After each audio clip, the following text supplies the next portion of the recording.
Amigos de Videos Bolivia, les presentamos la siguiente noticia. Álvaro García Linera, ex vicepresidente de Bolivia, responde a las críticas recibidas tras su ruptura con Evo Morales. Responde a sus críticos internos del movimiento al socialismo y también habló al respecto de la economía del país. Hasta se ríe de otros países que, según él, copian la economía de Bolivia.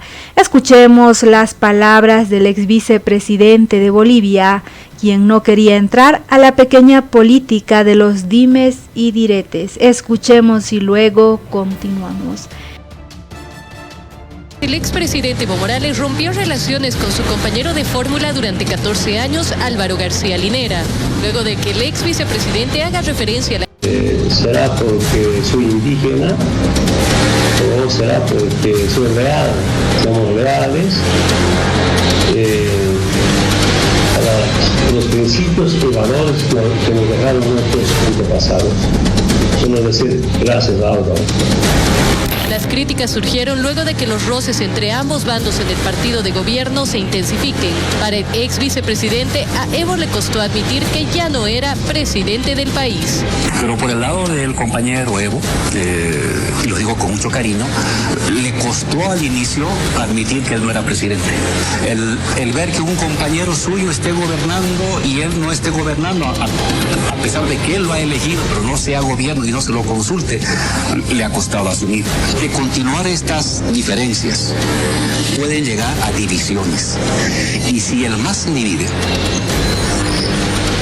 se pierde las elecciones el 2025. Diputados del ala evista del MAS criticaron el actuar de García Linera y lo calificaron de malagradecido con Evo Morales, según indicó el legislador Héctor Arce. Lamentablemente hoy llegamos a la conclusión de que el hermano Álvaro García Linera es desleal, es malagradecido, hoy le da la espalda y se arrima a los renovadores. Es uno más de los renovadores que hoy cuestionan, critican, igual que la derecha, al hermano Evo Morales. Desde el ala renovadora también surgieron las críticas. El diputado Rolando Cuellar aseguró que Evo Morales se quedó solo e indicó que ya se tiende un binomio para las elecciones primarias, rumbo a los comicios 2025. Nosotros le decimos al dictador Evo Morales que ha quedado solo. Nosotros, el 2025, tenemos ya un binomio donde en las elecciones primarias van a elegir las bases, quién va a ir a la cabeza a la presidencia. Sin embargo, para la oposición se trata de una pelea matrimonial entre Evo Morales y Álvaro García Linera, ya que luego de 14 años necesitan estar juntos. Está con nosotros el ex vicepresidente Álvaro García Linera. Álvaro, buenas noches, bienvenido. Buenas noches, Juan Carlos, y a todos los que nos ven a través de la Red 1. Buenas noches, Álvaro, desde Santa Cruz también le saludamos. Gracias por acompañarnos. Álvaro, lo primero que le pregunto, ¿cómo califica o cómo lo ha recibido, cómo ha recibido en lo personal usted el calificativo que le ha dado el expresidente y su ex, obviamente, compañero en el gobierno, Evo Morales? Le ha dicho que usted es su... Bueno, me han entristecido las declaraciones del presidente Evo Morales y entiendo que eso es parte de este momento complicado que está viviendo el movimiento al socialismo con miras a potenciar su proyecto para los siguientes años. Álvaro, sin embargo, ¿a qué se debe esto? ¿Hay alguna razón, algún motivo justificado de por qué Evo Morales, como lo hemos escuchado textualmente y enseguida lo vamos a volver a escuchar, haga semejante calificativo de que usted ahora es un enemigo más? Bueno, yo creo que lo que está sucediendo al interior del movimiento al socialismo es un riesgo de división muy peligroso desde mi punto de vista, y lo que hemos intentado nosotros es contribuir a que no se divida nuestro instrumento, para que no regresen los golpistas y los masacradores del 2019, pero que a pesar de este esfuerzo que uno hace, no pensando en la persona, sino pensando en el pueblo, en la gente sacrificada, en la gente humilde. A pesar de eso, parece ser que las posiciones entre las dos cabezas, la cabeza social, el liderazgo histórico de Evo Morales, y la cabeza de Luis, que está en el gobierno, de Luis Arce, se siguen separando más y parece ser que ya se vuelve irreconciliable. Entonces, yo creo que el fondo de todo es eso. Más allá de tal o cual palabra, de tal o cual declaración, no hay que verlo desde un punto de vista personal. No se hace la política desde el punto de vista de criterios morales personales, sino que se hace desde criterios de proyectos estratégicos. Usted nos cuenta y nos dice, Álvaro, que le ha dolido mucho, que no lo toma, sin embargo, hablando desde este punto de vista, desde la política, desde el punto de vista personal, sino lo toma como parte del proceso que está viviendo en este momento el movimiento al socialismo. Yo rescato algunas palabras que usted ha dicho. Dice que es parte de la aparente división del movimiento al socialismo, o sea, el MAS no se ha dividido todavía, y también nos dice que esta diferencia con el presidente Luis Arce de Evo Morales es irreconciliable. ¿Usted cree que no hay vuelta atrás? Mira lo que está pasando. Yo doy unas declaraciones empujando a la unidad, Cecilia, y la respuesta ha sido del lado arcista, criticarme de ser demasiado evista, y de los evistas de ser demasiado arcista. Lo que pasa es que yo soy un defensor del proyecto en su conjunto. Indígenas gobernando Bolivia, transformando, nacionalizando, repartiendo la riqueza. No estoy en esta pelea de personalidades. Y eso no les gusta a ambos. Han venido las críticas tanto del lado de los compañeros que están en el gobierno, porque he dicho claramente lo que le está fallando a Luis y lo que debería hacer, y también han venido las críticas del lado del compañero Evo, y creo que eso expresa, más allá de la persona Álvaro, eso está expresando que por ahora, ojalá que eso cambie, las posiciones de ambos liderazgos y de ambas estructuras políticas están apostando a la división, y eso me duele.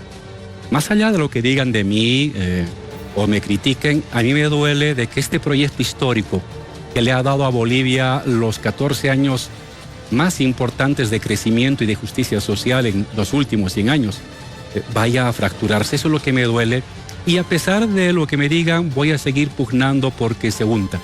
Pero sabe que, Cecilia, parece ser que del lado del compañero Evo Morales, creo que tomó la decisión de que va a ir solo y que no necesita de Luis y que no necesita del gobierno, y del lado de Luis y de la gente que lo acompaña, que van a ir solos y que no necesitan a Evo. Creo que esa es la conclusión que saco respecto a las repercusiones de mis declaraciones de juntar a ambas fuerzas. Creo que por hoy ambas fuerzas han optado por decir: no necesitamos a la otra fuerza y podemos ganar solos, lo que me parece preocupante, porque puede llevar ya no solamente a la división a nivel de liderazgos y de estructuras políticas, sino que puede llegar a nivel de división de las bases, y eso para mí sería el peor de los resultados de estos enfrentamientos. Álvaro, usted habla en el análisis y con la experiencia política que tiene de división, de Evo Morales por su lado y Luis Arce por su lado. Pero también nos acaba de decir y comentar del proyecto político, que usted lo conoce bien, lo ha encabezado con Evo Morales casi 14 años. Mi pregunta es, si cada quien va por su lado, ¿qué pasa con el proyecto político, uno? ¿Qué pasa con la sigla? Lo que más me preocupa de esta probable división, que esperemos no se concretice, pero por hoy están así, están separando. El riesgo en primer lugar es la derrota del 2025. Hoy por hoy, sumando las dos fuerzas, la que encabeza el líder histórico Evo Morales y la fuerza que encabeza el gobierno, el Estado a través de Luis Arce, unidas garantizan la victoria sin ningún problema el 2025. Divididas, hay el riesgo de que se pueda perder. Por primera vez después del 2006 a hoy, por primera vez el movimiento al socialismo, de ir dividido el 2025 las elecciones, pudiera poner en riesgo la victoria Y eso sería catastrófico para el país porque ya sabemos lo que viene, Juan Carlos. Lo que viene es lo que hicieron el año 2020 a la cabeza de Murillo y de Áñez, hoy encarcelados. Murillo en Estados Unidos, Áñez acá, que es destruir el país y asesinar a campesinos, asesinar a alteños, asesinar a gente humilde. Álvaro, ¿y por qué cree que esta situación está o ha llegado dentro del movimiento al socialismo a este punto? Es decir, un punto que usted en este momento dice, parece que todo está hasta ahora, ¿no? Hay que ver obviamente qué pasa de aquí en el trayecto político hasta el 2025, pero parece que está muy marcado. Evo Morales, que quiere o que ha decidido, nos cuenta usted, nos dice en su análisis, ir solo, y Luis Arce, o la facción de Luis Arce también, ir solos por su lado, efectivamente. ¿Por qué el MAS llega a esta instancia? ¿Qué pasó?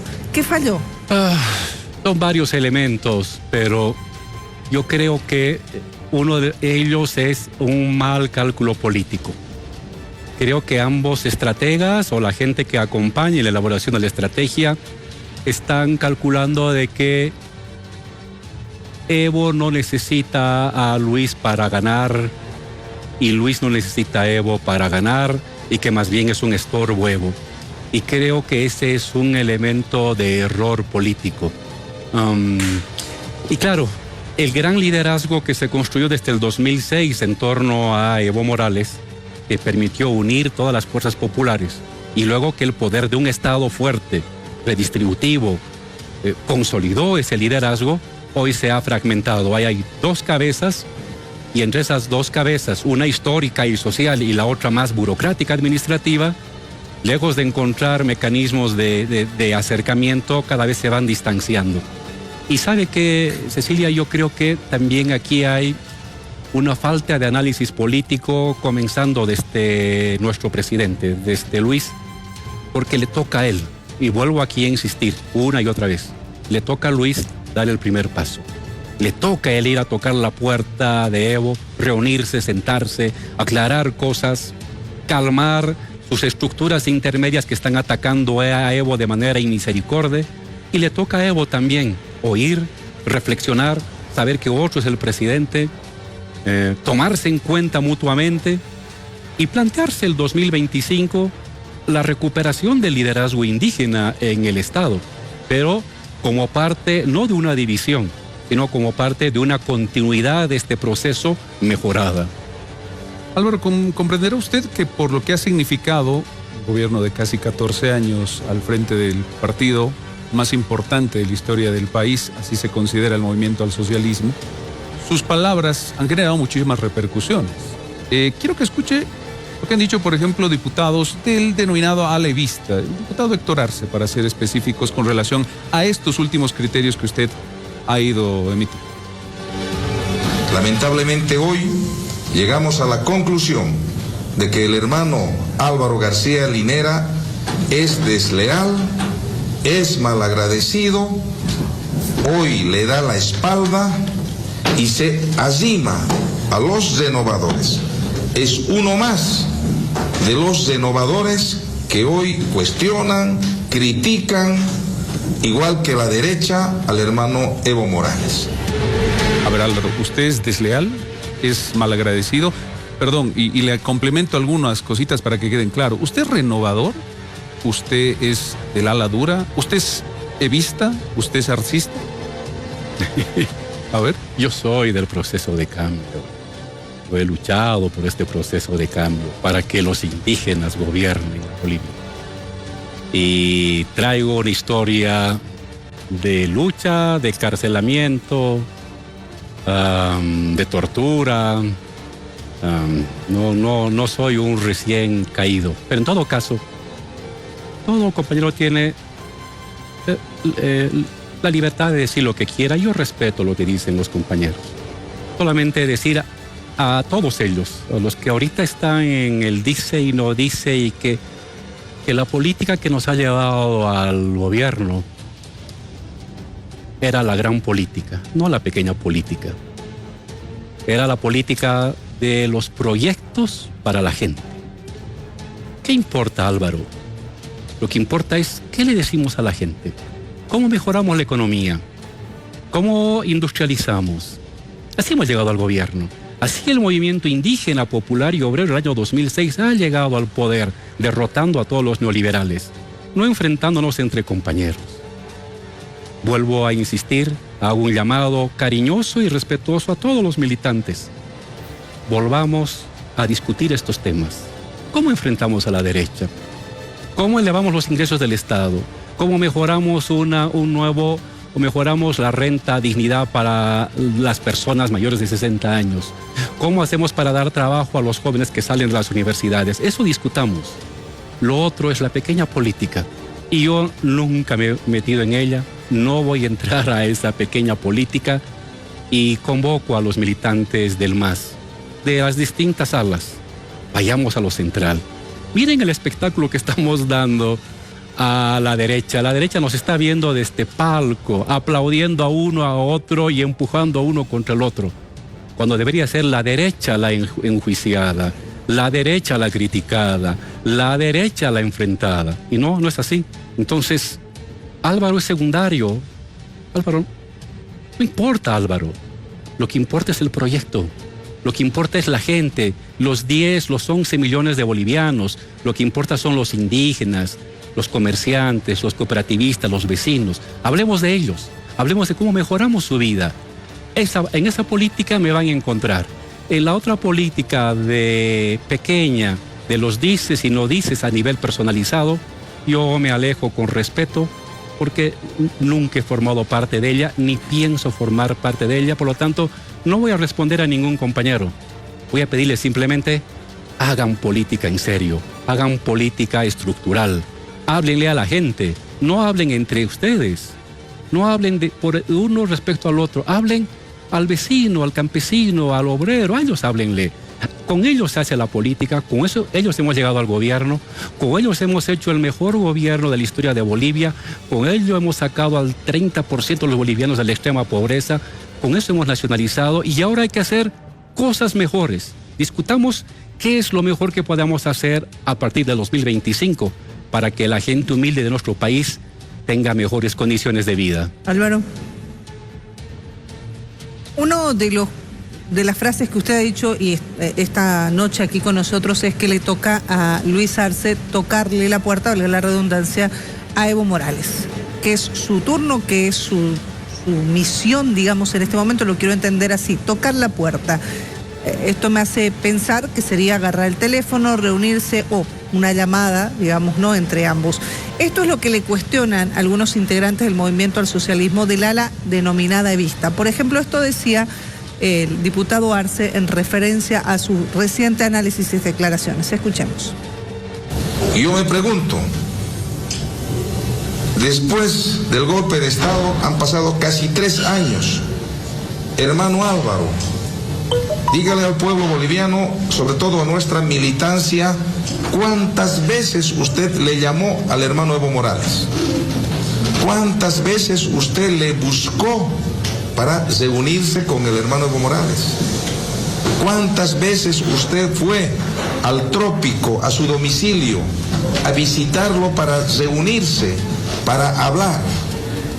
Hoy da recetas, recomendaciones. Él habla de un diálogo, de que debería haberse dado quizás más seguido en estos últimos 3 años. O quizás no sabe si usted habló con Evo Morales durante todos estos 3 años, ¿no? Todos estos meses.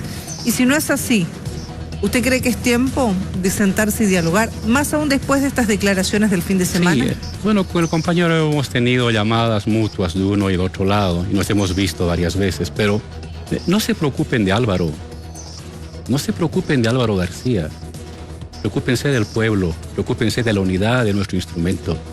Dejen de lado ahí Álvaro, no pasa nada. Le voy a contar una anécdota, Cecilia.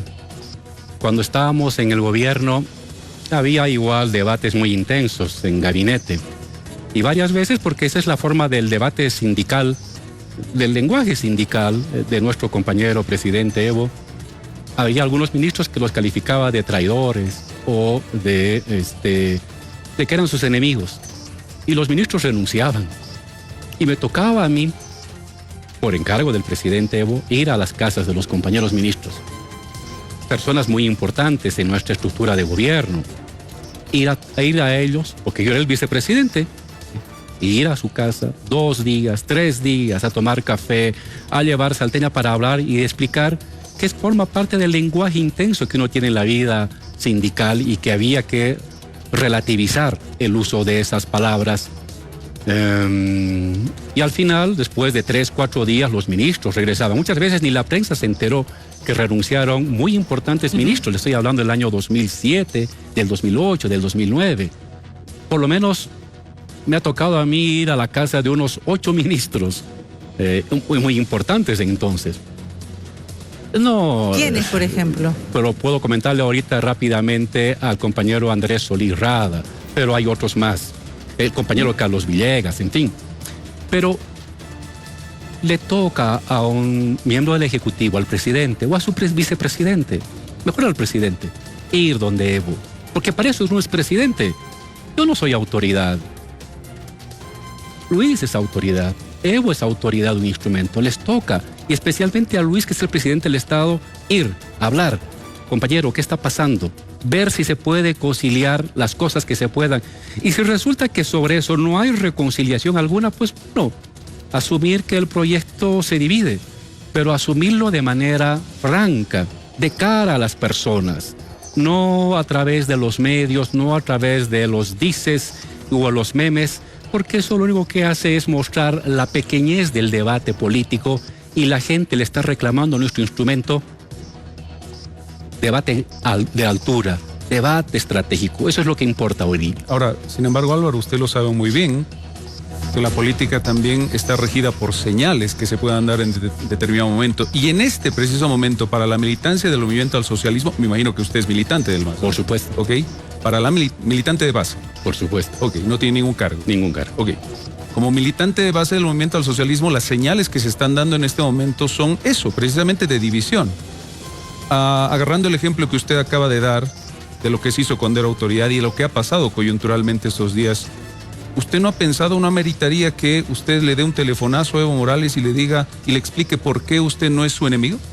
Sin duda, por supuesto, por supuesto.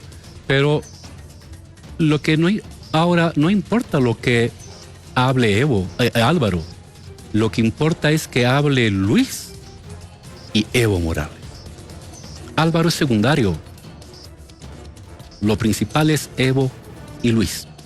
Y toda mi reflexión va dirigida a eso. Júntense, unan y reconstituyan la fuerza de este movimiento con cosas estratégicas. O, si ya de manera definitiva no hay reconciliación alguna, pues ya. Y díganle a la militancia. No vayamos con ambigüedades. Que diga la militancia al pueblo, oigan, esto ya es irreconciliable, a partir de ahora somos 2 cosas distintas, uno por su lado y el otro por su lado, y ya cada cual se irá ubicando. Pero esta ambigüedad de somos unidos pero no nos estamos enfrentando, le está haciendo daño al proyecto.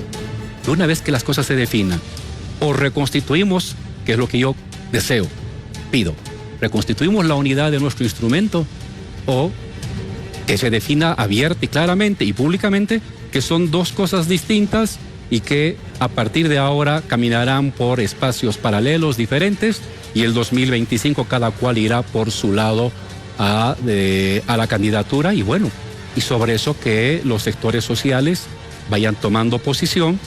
Sería para mí trágico porque intuyo que de darse esta separación entre estas 2 cabezas, una burocrática política, Luis Arce, del gobierno, y otra social y histórica, Evo Morales, intuyo que eso va a fracturar el bloque popular y pone en riesgo la victoria del MAS el 2025. Álvaro, tomando en cuenta esta última posibilidad que usted dice, que finalmente las diferencias sean irreconciliables, ¿no? Que es una alternativa, obviamente. Dicen que en política todo es válido. Hay quienes han hecho el análisis de pensar que todo esto que está mostrando el movimiento al socialismo desde adentro hacia afuera, porque como usted decía, esto es mediático, se ven declaraciones, memes, bueno, los actores políticos de uno y otro lado declaran, se atacan, lo que estamos viviendo, la situación actual. Hay quienes se atreven a analizar que esto podría ser parte de una estrategia o de una cortina de humo, pero más por el lado de la estrategia, para pensar precisamente en la elección 2025. Una estrategia del mismo movimiento al socialismo con miras a la elección del 2025. ¿Es real lo que se está viviendo en el MAS? No, es real, lamentablemente es real, ¿no?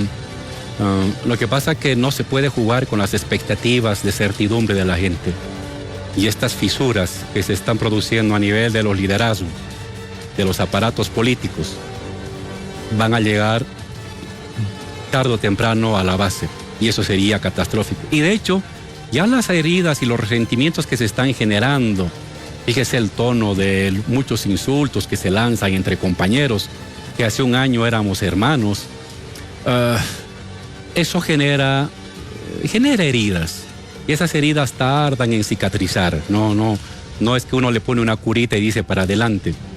Y encima lo peor es de que sobre las heridas abiertas hay compañeros que le echan sal, que le meten cuchillo. Entonces, en verdad estamos ante un momento muy peligroso de la unidad de nuestro proyecto, y yo vuelvo a invocar desde la base, como un militante de base. No soy autoridad, simplemente soy un militante de base que con cariño le pide a las dos autoridades resuelvan las diferencias, tómense en cuenta y vuelvan a caminar juntos para darle esperanza a nuestro país. Y si resulta que eso ya no se va a poder dar, díganlo.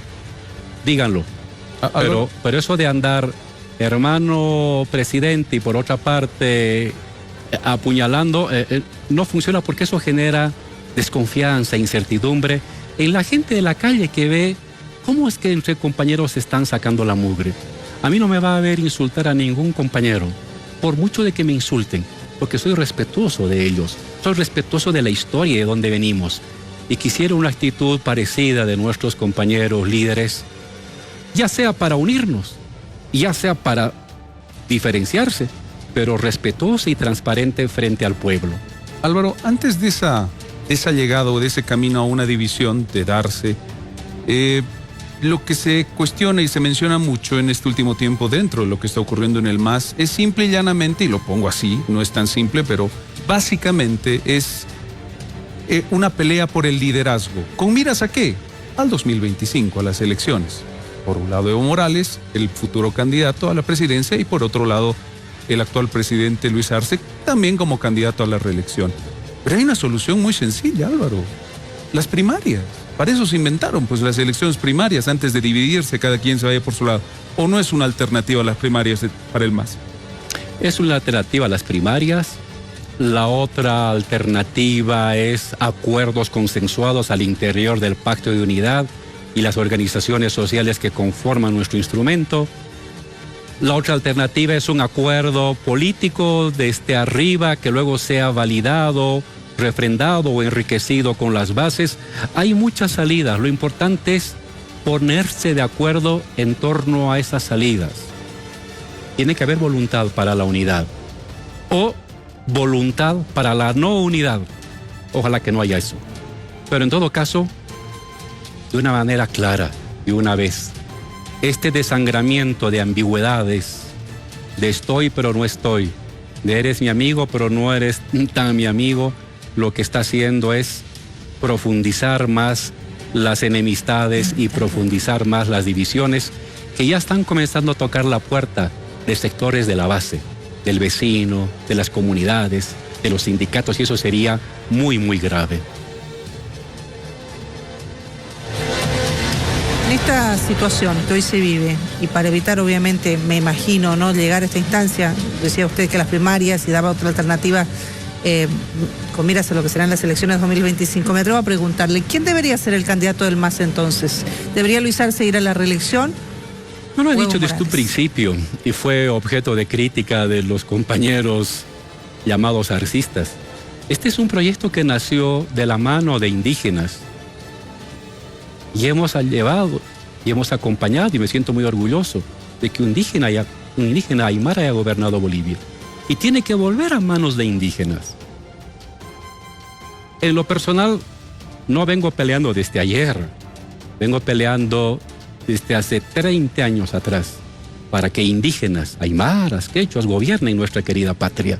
Y voy a seguir peleando por ello, porque de ahí vengo. Ahí me he forjado, por eso entró a la cárcel, por eso me han torturado, por pelear porque la huifala ondea en este país y por pelear para que indígenas gobiernen Bolivia. Y voy a seguir peleando por ello. Entonces, de manera inequívoca, el 2025, nuestro proyecto tiene que volver a manos de indígenas. Pues eso no tiene la menor duda. ¿Será el compañero Evo Morales? Está ahorita es el más capacitado, es el que tiene más apoyo. Puede ser otro compañero, también puede ser otro compañero aymara, pero siempre y cuando cuente con el apoyo del liderazgo histórico que representa Evo Morales. Pero tiene que volver a manos de indígenas la conducción del Estado en Bolivia. Entonces, eso lo he dicho desde la primera entrevista, lo vuelvo a decir hoy, eso no va a cambiar. ¿Quién será el compañero de fórmula del compañero Evo? ¿Será otro indígena? ¿Será un intelectual? ¿Podrá ser Luis? Pues eso ya luego se ve. Pero lo importante es que tiene que volver al liderazgo indígena. Y hoy por hoy, el que más oportunidades tiene es Evo, pero también hay otros jóvenes indígenas que tienen derecho a pugnar en acuerdo, consultando con sectores sociales y con Evo, y ante todo tomando en cuenta quién tiene la capacidad de unir. ¿Qué es lo que le reclamo? Ya no a Luis le reclamo, el gobierno tiene que volver a manos de indígenas, aymaras y quechuas, a pesar de que el vocero de la Iglesia Católica haya dicho de que no va a haber más indígenas gobernando en Bolivia. El señor diputado Bazán dijo hace unos días y nadie le ha respondido. Algunos diputados salen rápidamente a criticarme, pero nadie le está criticando a Bazán ese acto discriminatorio y ese acto racista de decir no van a gobernar indígenas en Bolivia. Eso le critico al compañero Luis, y le digo a los compañeros que están con el compañero Evo Morales, la posibilidad de que el compañero Morales vuelva a ganar las elecciones es que él haga lo que hizo el año 2000, 2001, 2002, 2003, 2004, 2005, unir a Bolivia. ¿Qué es el evismo? Escrito yo un texto, el evismo en acción. El evismo es la capacidad de tejer alianzas, de unir sectores sociales. Eso fue la característica del evismo que permitió que Evo Morales se destaque como mejor líder que Felipe Quispe, que también emergió con mucha fuerza el año 2000 y 2003. Hoy por hoy hay que recuperar el evismo. Y el evismo es capacidad de tejer alianzas, capacidad de tejer acuerdos con todos los sectores, no de dividir, no de seccionar, no de enfrentar, no de parcelizar, sino de articular. Ese evismo es el que hoy necesita, lo digo como militante de base, con mucho cariño, pero también con mucha firmeza. Eso es lo que necesita Evo Morales de cara a quererse convertir en el candidato popular para regresar a la presidencia el 2025. Por lo que entendemos entonces, Álvaro, el Evo Morales de ahora no está haciendo eso. ¿No está tejiendo alianzas? ¿Está dividiendo más bien o no? No está siendo suficientemente evista. Dime si quiere que se lo resuma. Evo Morales no está siendo suficientemente evista. Extraño ese evismo de los años de tejer, de sumar sectores, de juntar, de articular, de encontrar los puntos de acuerdo y no los puntos de desacuerdo con todos.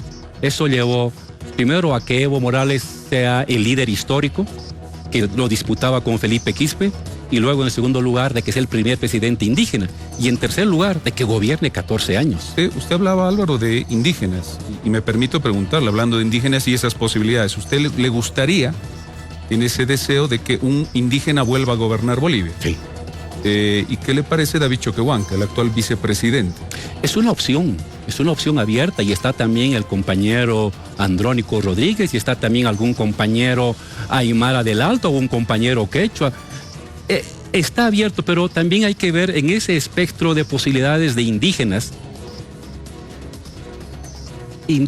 que vengan de la organización social, porque el MAS es un hijo del movimiento social, de los sindicatos, de las comunidades agrarias. De ahí tiene que nacer. Y ahí hay una diferencia. En el caso de nuestro compañero David Choquehuanca, que es un indígena aymara, muy respetado, por supuesto, no proviene de la matriz indígena. Andrónico sí, Evo sí, otro compañero del Alto también sí. Pero ¿quién tiene mayor prestancia y presencia histórica? Eso hay que ir sumando. Entonces yo dejo abierto lo indígena. Tiene mayores probabilidades Evo por toda la trayectoria que él representa, pero lo central para mí es nuevamente el 2025, los indígenas tienen que gobernar Bolivia para todos los bolivianos, para indígenas y no indígenas, pero otra vez el poder tiene que caer en manos indígenas. Álvaro, ¿cómo afecta esta situación que hoy vive el movimiento al socialismo, que hoy se está viviendo? ¿Me escuchas? Ahora sí. Ahora sí. ¿Cómo afecta esta situación coyuntural del partido de gobierno, es decir, del movimiento al socialismo, la administración del Estado, especialmente en lo económico? ¿Cómo ve la situación actual de la economía en el país? Mire, hace tiempo vengo reflexionando, por lo menos desde el 2018, y eso se ha intensificado más, es que nuestro proceso de cambio se ha planteado un conjunto de metas en la primera oleada y gran parte de ellas las ha cumplido. Hemos nacionalizado los hidrocarburos y hemos convertido al Estado en el principal productor de nuestro país. El 35% del Producto Interno Bruto lo controlaba el Estado. Hemos hecho la Asamblea Constituyente, que ha devuelto la participación de los sectores populares en la armazón estatal, y hemos creado un régimen de autonomías. Hemos distribuido la riqueza y hemos reducido las desigualdades entre el 10% más rico y el 10% más pobre, que tenía una diferencia de 1 a 170 veces. La hemos reducido a 38, a 39. Hemos sacado al 30% la población de la pobreza. Álvaro. Pero eso ya lo hemos concluido. Ahora toca, y a eso iba, toca unas segundas reformas o reformas de segunda generación para que nuestro proyecto se prolongue mucho más. Y creo que eso está haciendo falta hoy. ¿No hay gestión económica en este momento, Álvaro? O sea, una gestión económica acorde al tiempo actual, a las necesidades actuales y a esta otra agenda. Claro, lo que pasa es que el mundo también ha cambiado. Primero, hemos cumplido nuestra agenda y ahora hay que tener una nueva agenda. Segundo, el mundo ha cambiado. La crisis económica, mire, los bancos norteamericanos en quiebra, el 10º banco más importante en quiebra, el banco suizo, que tenía más de 130 años de existencia, ha sido liquidado, el Bundesbank alemán, que era el pilar de la economía europea, han caído sus acciones. Hay una desorganización de la economía mundial, tasas elevadas del Banco Central norteamericano que inciden en los préstamos de América Latina y de Asia y de África. Hay un contexto mundial modificado y es frente a eso que se deben tomar reformas.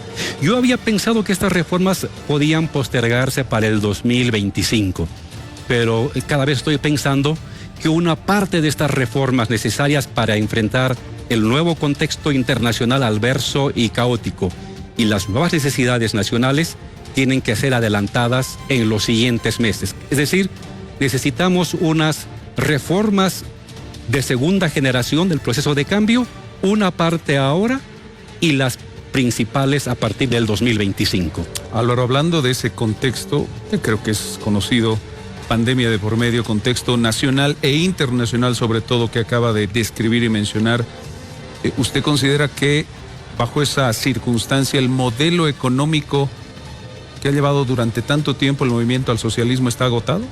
No. ¿Por qué? Porque es el modelo al que tiende el mundo. A ver, explíqueme eso, ¿cómo? ¿Por qué? Primero, déjeme recomendar a mis amigos neoliberales criollos que hay en Bolivia que se vayan a leer el texto del Fondo Monetario Internacional sobre la fragmentación geopolítica.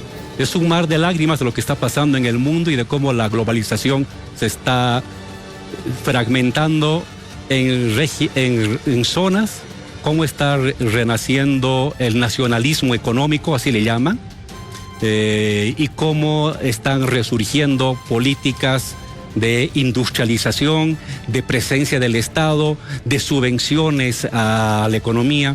Eso que era un pecado para los neoliberales, ahora lo están admitiendo de que así es el mundo. Oigan, pero esas cosas las hemos hecho aquí nosotros desde hace más de 15 años atrás. A donde ahora apunta el Fondo Monetario Internacional y donde tibiamente, y donde apuntan las reformas de Biden y las reformas de la Unión Europea, es hacia un régimen de economía híbrida.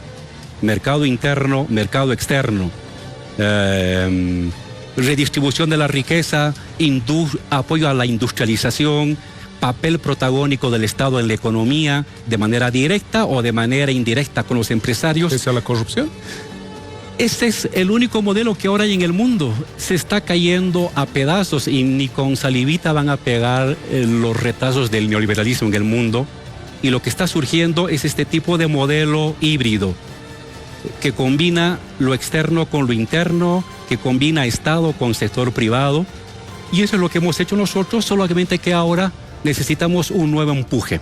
Y por eso le llamo reformas de segunda generación en el marco del modelo, que es el que ahora está comenzando a prevalecer en el mundo entero, darle un nuevo impulso. Y ese nuevo impulso pasa por un conjunto de medidas inmediatas y un conjunto de medidas a mediano plazo.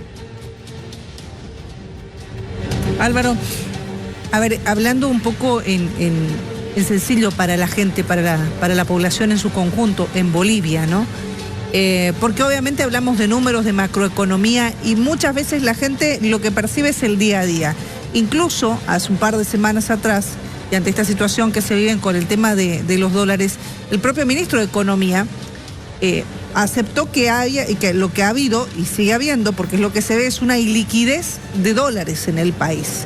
Entonces, mi pregunta es sencillo para la gente.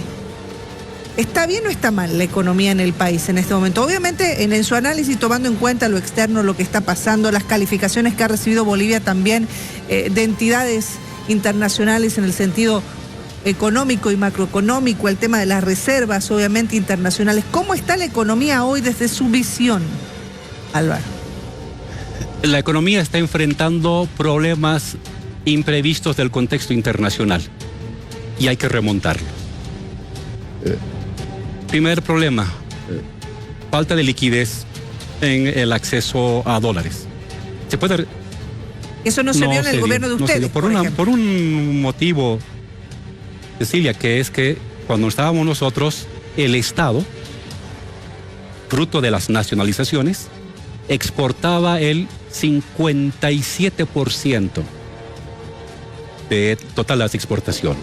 Y entonces, como el Estado exportaba, los dólares de su exportación entraban al Banco Central, y evidentemente. Y entonces las reservas internacionales se dispararon de 1.700 a 15.000. Cuando el Estado va perdiendo presencia en la estructura económica, los dólares quedan en manos privadas. Una parte de los privados lo meten al país, otra parte lo saca afuera, no para comprar insumos, sino para guardarlos.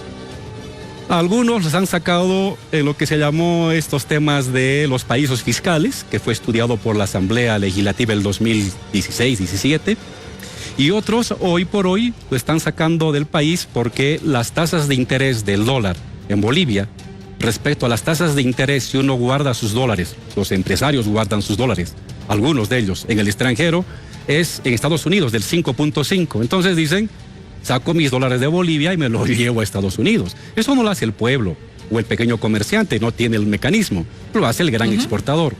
Este es un problema. Pero entonces no hubo previsión para que esto no ocurra. ¿Qué fue lo que pasó? ¿Qué hay que hacer frente a eso? En lo inmediato, aprobar la ley del oro, que nos va a permitir comprar oro y venderlo en dólares. El Estado va a recibir esos dólares. Va a comprar en bolivianos y va a recibir dólares vendiendo el oro. Y eso es este año. Hemos exportado 3.000 millones de dólares en oro el año pasado.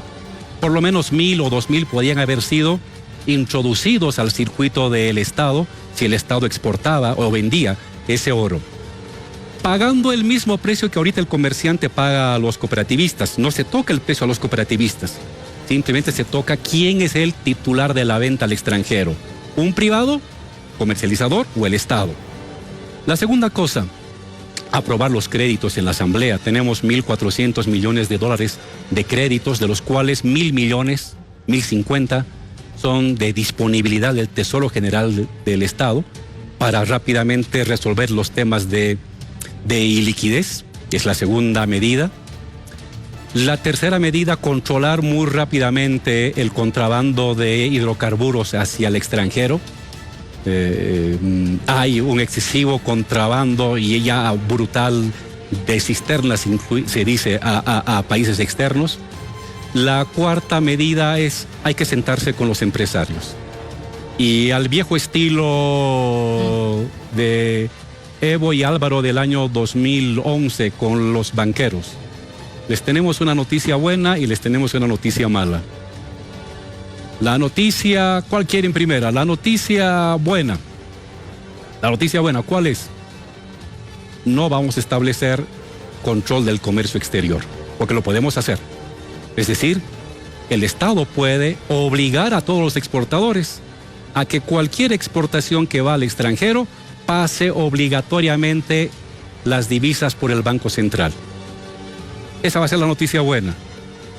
Si quieren dar una noticia buena. ¿Cuál va a ser la noticia mala? Señores, tú que exportas tú 60, tú que exportas 50, tú que exportas 100, tú que exportas 300, sus dólares me los traen rápidamente a Bolivia. Y tienen 15 días o tienen 2 meses para que esos dólares entren al circuito financiero boliviano. Son sus dólares, nadie les va a expropiar, pero esos dólares tienen que regresar a la economía boliviana a acelerar la liquidez. Eso en lo inmediato, Cecilia. Si es que las cosas se ponen un poco duras, yo me animaría al control del comercio exterior. Esperemos que no llegara a eso. Depende cómo van las negociaciones con el sector empresarial. Y en lo estructural, el Estado tiene que recuperar el protagonismo en la economía. Hoy por hoy el Estado solo exporta el 27%, del 55, 56 al 27. Nuevamente el Estado tiene que convertirse en el gran exportador de la economía boliviana. ¿Y eso qué significa? Exportar el oro, tener empresas del oro del propio Estado. En tercer lugar, acelerar el proceso de litio y de su industrialización. Estamos muy atrasados con el tema del litio. Ya deberíamos estar exportando el 24 y el 25, pero nos estamos atrasando. Eso hay que acelerar. Mejorar el tema regulatorio para aumentar exploración y explotación con mercados seguros en los países vecinos.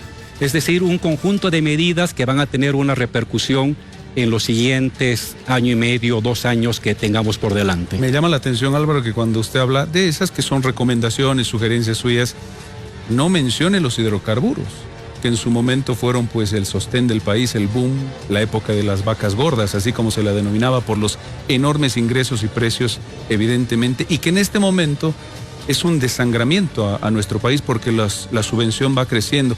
Y recuerdo, y usted lo debe recordar mejor que yo, que a usted le tocó revertir la medida de tratar de nivelar los precios de hidrocarburos el año 2011, en diciembre del año 2011, ¿verdad? ¿Qué pasa con los hidrocarburos? Ya sabemos que mar de gas no hay. ¿Hay que saltar al litio, de los hidrocarburos al litio, es lo que quiere decir o no? No, lo he mencionado, Juan Carlos. Usted revisa bien mis palabras en los últimos 30 segundos. He mencionado el tema de los hidrocarburos. Hay que acelerar exploración, hay que acelerar explotación de los hidrocarburos. Seguimos teniendo reservas de hidrocarburos, pero evidentemente van a tardar año y medio, o a veces más, hasta 2 años, hasta hacer madurar las nuevas exploraciones. Somos un país hidrocarburífero y seguiremos siendo un país hidrocarburífero, pero hay que complementar porque la economía crece. Hay que complementar con el tema del litio, hay que complementar con el tema del oro, hay que complementar con ampliación de frontera agrícola. Al sector empresarial hay que colocar una noticia buena y una noticia mala. La noticia buena es que hay que fomentar la ampliación de la frontera agrícola. Mire, Juan Carlos, Bolivia apenas produce en el 5%, 4% de su territorio. Alemania, un país industrial, produce en el 17% de su territorio. Estados Unidos en el 13%. Hay que ampliar frontera agrícola, pero ojo, señores exportadores, hay que ver los mecanismos de ampliar rápidamente con el sector privado la frontera agrícola, pero inmediatamente establecer las reglas de siempre. Primero se abastece mercado interno, luego lo que quieran para exportación y sus dólares. Sus dólares regresan a su propiedad, en el banco que quieran, en su colchón si quieren, pero regresan a Bolivia para dinamizar la economía de los bolivianos. ¿Nos alcanza el bolsillo para seguir subvencionando, Álvaro? Los hidrocarburos, quiero decir. Hay que establecer un mecanismo, hay que hacer reformas impositivas también, Juan Carlos. Ahorita modificar el precio de los hidrocarburos es muy complicado porque se le pueden desajustar otras variables económicas. Lo que sí hay que controlar muy bien el tema de contrabando. Es terrible el desangramiento con el contrabando. Y hay que obtener de otros ámbitos los impuestos necesarios para garantizar la subvención a los hidrocarburos. Yo sigo pensando una reforma tributaria que no afecte ni a la clase media, ni al comerciante, ni al cooperativista, sino que afecte a los grandes ricos de nuestro país.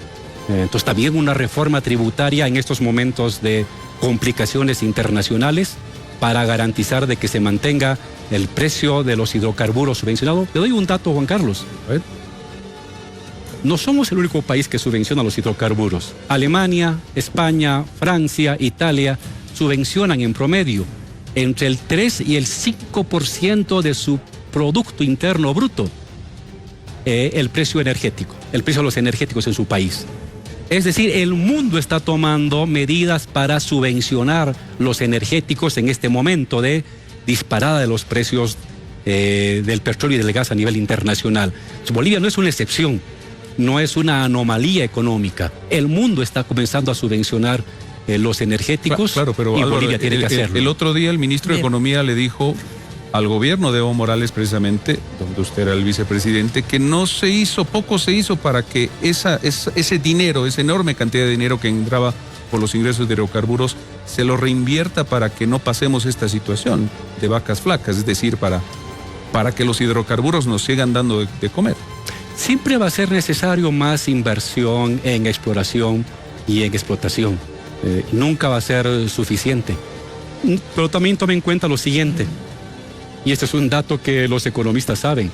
En el mundo entero, a partir del año 2015, se redujo a nivel de todas las empresas del mundo de un 20 a un 25% las inversiones en exploración.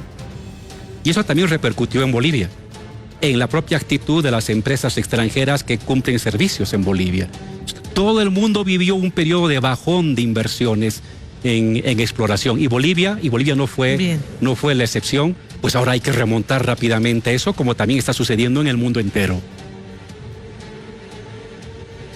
Álvaro, nosotros esta noche queremos agradecerle que nos hubiese acompañado aquí en el programa, obviamente hablando no solo de política, en esta última etapa también de economía, y creo que ha sido importante también poder escucharle. Gracias por haber estado en el programa. Muchas gracias a ustedes, muy buenas noches. Gracias. Álvaro García Linera nos ha acompañado esta noche, ex vicepresidente del país, con la coyuntura política, pero también aprovechando para hablar un poquito de todo, sobre todo de esto que preocupa, que es la economía en Bolivia.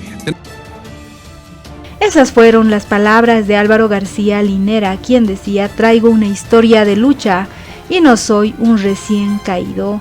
El ex vicepresidente señalaba que él no entraría a una pequeña política de los dimes y diretes, pero se puso del lado de los arcistas y renovadores. Como ejemplo, Álvaro García Linera manifestaba que era urgente aprobar la ley del oro, entre otras políticas que resaltó de Luis Arce Catacora. El ex vicepresidente Álvaro García Linera respondió a sus detractores internos en el MAS, manifestando que tiene una historia de lucha y que no es ningún recién caído. Ayer la ex autoridad fue tildada de desleal, malagradecido por diputados del ala evista. Yo soy del proceso de cambio, yo he luchado por este proceso de cambio para que los indígenas gobiernen y traigo una historia de lucha, de encarcelamiento y de tortura. No soy un recién caído, expresaba durante esta entrevista. Recordemos que el diputado del MAS, Héctor Arce, arremetió contra el ex vicepresidente Álvaro García Linera y lo acusó incluso de buscar serruchar el piso al vocero presidencial del gobierno, Jorge Richter. Lamentablemente hoy llegamos a la conclusión de que el hermano Álvaro García Linera es desleal, malagradecido. Hoy le da la espalda y se arrima a los renovadores. Es uno más de los renovadores que hoy cuestionan, critican, al igual que la derecha, al hermano Evo Morales, declaraba Héctor Arce. Respecto a esos dichos, el ex vicepresidente señalaba que los compañeros tienen la libertad de decir lo que quieran, pero que él no entrará a una pequeña política de dimes y diretes. En esa política me van a encontrar en la otra política pequeña de los dices y no dices a nivel personalizado. Yo me alejo con respeto porque nunca he formado parte de ella ni voy a formar parte de ella y no voy a responder a ningún compañero. Voy a pedirles simplemente hagan política en serio, hagan política estructural, no hablen entre ustedes de uno respecto al otro, señaló. En opinión de Álvaro García Linera, las distintas alas del MAS deben enfocarse en cómo enfrentar a la derecha o elevar los ingresos del Estado, entre otros temas. En lugar de dar un espectáculo a los opositores, convoco a los militantes del MAS de las distintas alas. Vayamos a lo central. Miren el espectáculo que damos a la derecha, que la derecha nos ve desde el palco aplaudiendo a uno y a otro y empujando a uno contra otro cuando debería ser la derecha, la enjuiciada, la criticada, la enfrentada, manifestaba Álvaro García Linera, quien también habló al respecto de la economía del país. Dijo que debe invertirse en mayores exploraciones. Se lavó las manos de las consecuencias de la crisis económica ahora y manifestó que no se deben a sus políticas económicas cuando él y Evo Morales gobernaban el país. ¿Qué opinan ustedes sobre las palabras de Álvaro García Linera? No olviden dejarnos sus percepciones al respecto y si ustedes creen que Álvaro García Linera está del lado de los arcistas renovadores o realmente está al margen de estas peleas. ¿Qué opinan ustedes? No olviden dejarnos sus percepciones al respecto.